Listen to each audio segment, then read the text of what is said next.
ku nvubuka ng'abadde atandika lwakuba nti abantu tebababuulira mazima saali sembye nnyo muntu atandika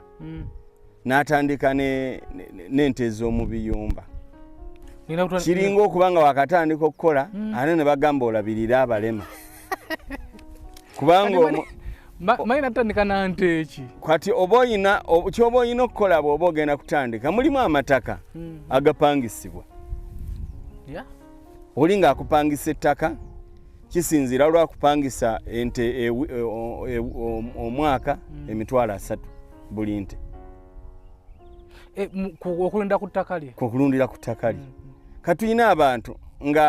ayina ettaka naye nga takyayina kapito leetamu nte kati nga yali agadde ettaka eri alipangisa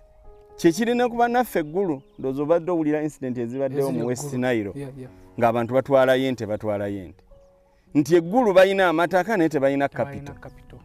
kati bw'oba ng'osobola okufuna chance eyo n'opangisa ettaka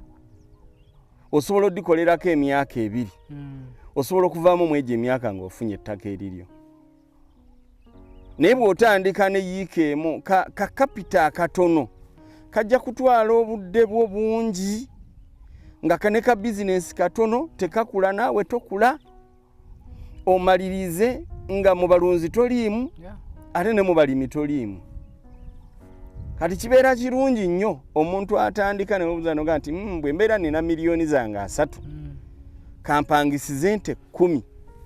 nzirunde zigejje bwe zigejja buli luvannyuma lwa myezi 6 nga ntunda